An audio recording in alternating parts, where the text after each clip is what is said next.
clickers on the...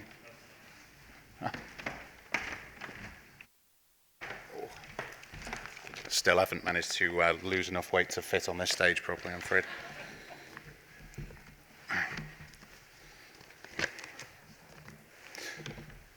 Right, and hopefully this will be... Hey, look at that. Right. Before I get into it, I'm going to have to admit, first of all, that this is essentially a conspiracy theory. So, you know, take it with a pinch of salt if needed. But just for the purposes of clarity, I will say that the title of this talk could just as well have been the possible reason Google is probably not, most of the time, giving advice about a large proportion of reasonably large updates. Now, the observant among you will notice that I am missing something from this particular picture. I am unable at the moment to get sufficient tinfoil to fit around my head. So that's so the conspiracy theory, it's something I've been boring my colleagues with for quite some time. It's kind of an Area 51 thing. Essentially, I don't think anybody knows what they're talking about anymore. Now that does bring us in line with global politics as a whole, but I will say that SEO has a better excuse for not knowing what it's talking about, and the reason is probably machine learning. Now, machine learning has come on an awful long way in the last 20 years, and a lot of the thanks for that can go to big tech companies for throwing money at it. But one of the most important things has been the adoption of neural networks as the predominant method of learning for machines. And it's this that's allowed things like IBM Watson's to crush human opposition at Jeopardy, for Google to win at Go, and also, most importantly, to recognize cats in previously uncategorized videos. It was most commonly assumed that AI would be programmed from the ground up by, computer scientists or, genius hacker individuals that just don't play by the rules. But essentially, these people were unable to create anything but narrow intelligence, things which are essentially no more than tools. However, with the adoption of neural networks, we've been able to get out of our own way, allowing us to let machines learn through rapid iteration and through competition with other algorithms. Neural network, which is loosely based on the organic networks in an animal brain, are essentially a hodgepodge of intercollecting pathways. We give them an input and we observe the output. The obvious problem with that is that we don't get to see the computation layer. So we can control the input layer, we can observe the output, but we can never know for certain exactly what's gone into the process of reaching one from the other. To use probably an all too simplistic analogy, it's as though we can put butter and eggs, flour, into a black box. And from that black box, a couple of moments later, we can take a cake. Now, we can guess from the output the somewhat horrific process that has gone into creating that cake, but we can never know exactly what it was. Now, at this point, this is just for the slide deck for later, but I'm going to put in a video here from a favorite YouTuber of mine, CGP Grey, who does a really good primer on how machines learn. If any of you haven't come across it, not only will you thank me for the video, but it is also a really great channel as well. But this brings me to the meat of this. If you're in SEO, you'll probably know this guy, who looks startlingly like how Jarvis Cocker looks these days, but it is in fact Bill Slavsky. He's a former lawyer turned SEO and essentially the go-to guru on Google patents. What SEO by the Sea does is essentially translates from legalese into English the patents that Google puts out.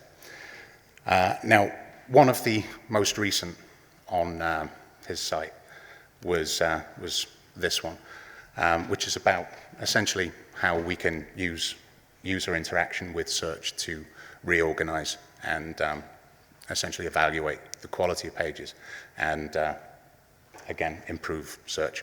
I'm not going to read it out to you because it will make your eyes bleed, but it does give me a bit of time to draw your attention to these fantastic patent images I found, one of which is the answer to how a one-legged man can win an arse-kicking competition.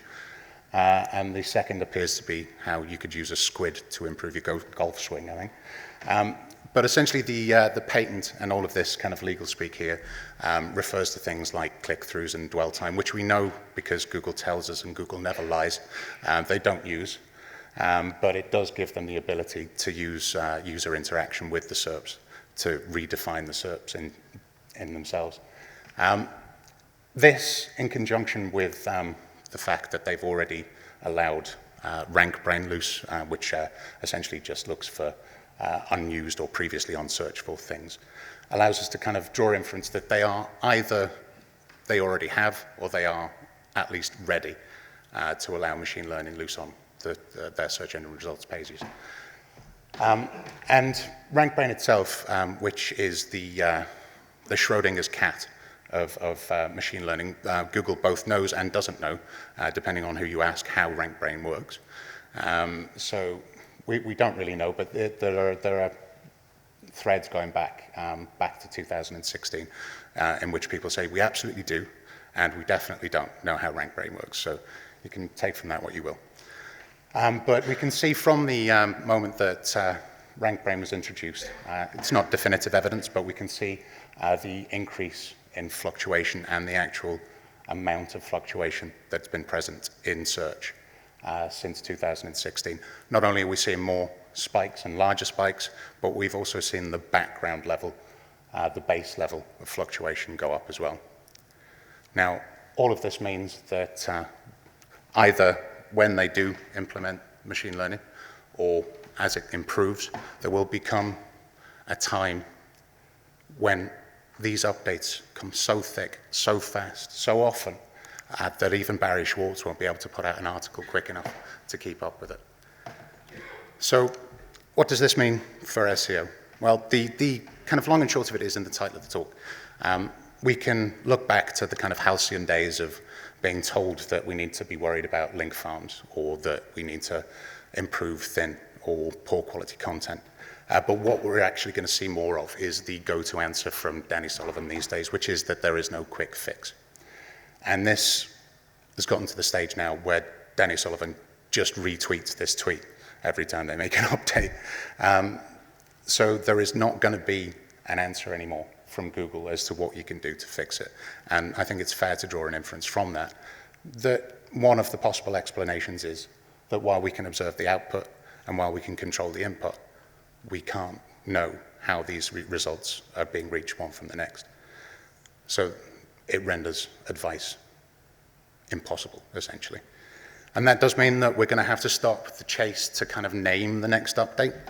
SEOs spend an inordinate amount of time, if Twitter's to be believed, writing articles about the next update, naming it or whatever.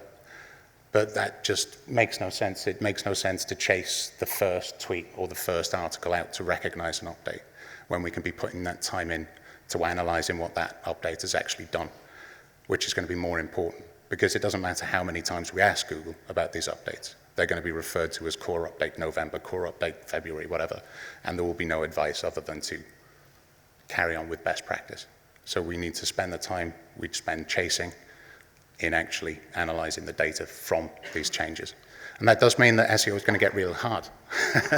It's going to get harder as we go because things are going to change and they're going to be so different from industry to industry. The rankings and the ranking signals are going to change from industry to vertical and across different brands. We're not going to be able to implement the same strategy from one day to the next for each client. But it does mean for the SEOs in the room that you are going to be in more demand as people who can do this well. As far as it goes for SEO techniques, I think we can fairly narrow it down to the expertise, authority, and trust. I know we've moved away from this as terminology. Google has moved to page quality, but I think most of the changes to the actual terminology has been, it's lexicographical. There is no real difference in the meaning of the words that they're using. We can trace it all back to the expertise, authority, and trust. So I think we can look to them fairly certainly as a good kind of trinity to go after.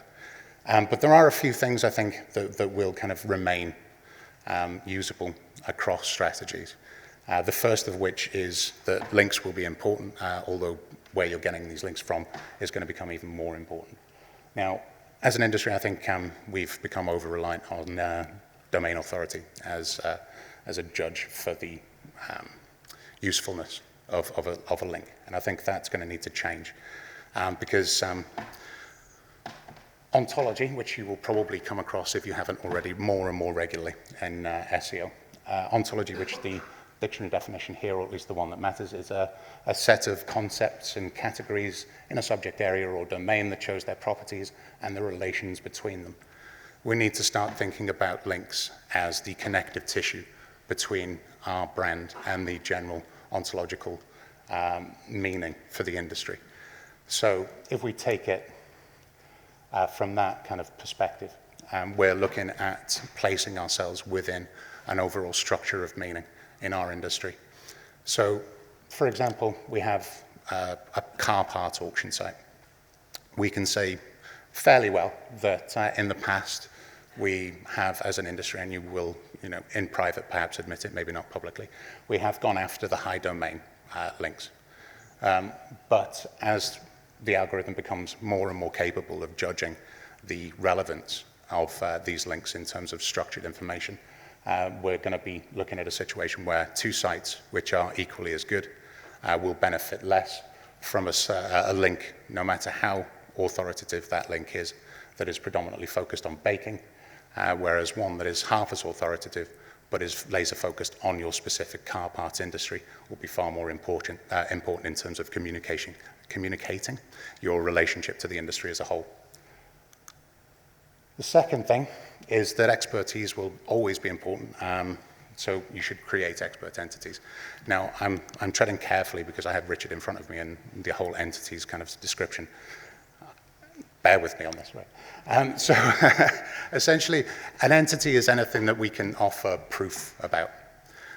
So what we're looking to do is to generate proof, whether it's around a member of staff or about the brand as a whole. Now, the whole authority thing has been kind of narrowed down to essentially create an author profile on your site, which, it takes maybe the top level learning, but none of the actual information.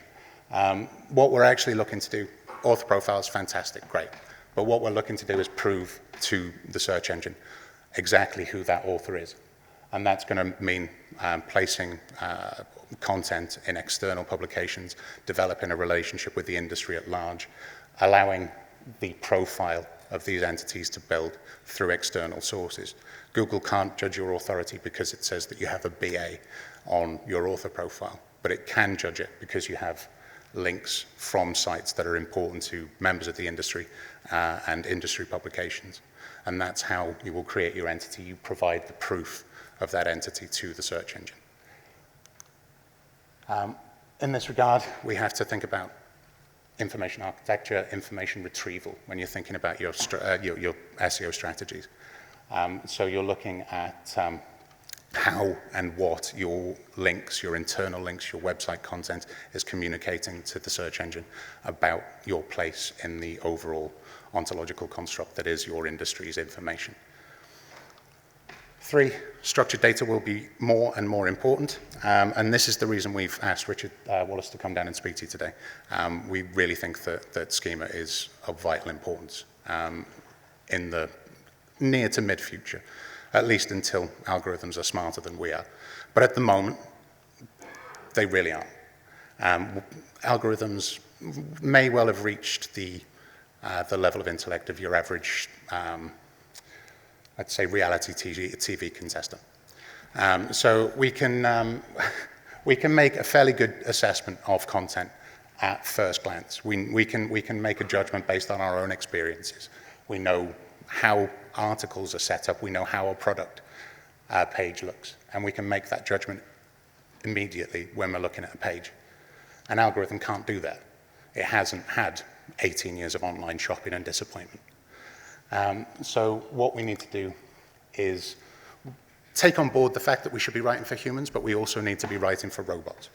And that's probably not a popular opinion amongst people who write content, but it is something that we really need to consider. While the algorithm is as thick as it is, we need to be giving it every helping hand that we possibly can. And that means abiding by general HTML best practice, things like using EM for emphasis and strong for importance. And you would be so shocked by how many people just use bold for everything, or italics for everything. But there are specific HTML guidelines that allow you to communicate the right signals to the algorithm. And then there are things like marking up sections that differentiate your content, things that tell the algorithm straight away in allowing it to make that same instantaneous judgment that we do, that a thing is an article or that a thing is a product page. Because a machine is far more capable of making the judgment when it's provided information within a framework. So provide it with the scaffold it needs. Essentially, content writers are encouraged to be clear and concise, something which obviously I don't listen to, but we are encouraged to be clear. And UX is encouraged to make sure that we are making the consumer journey as easy as possible, to allow them to make the decisions that we want them to make.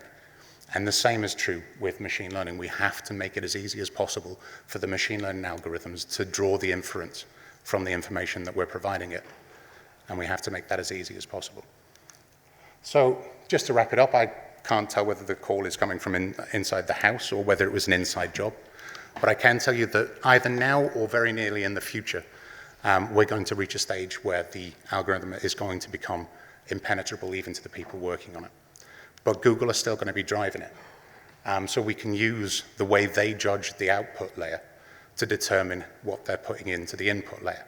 So things like the Google Quality Rated Guidelines, they're not SEO advice, but they do give us an ability to have an insight into what Google is actually ranking the performance of their algorithm on.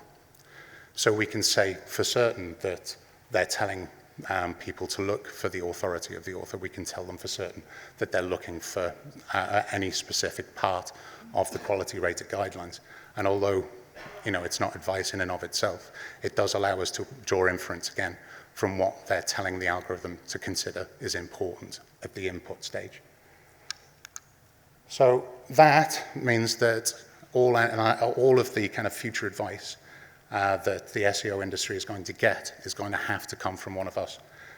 We can't rely on Google anymore to provide accurate information because the chances are they don't have that information.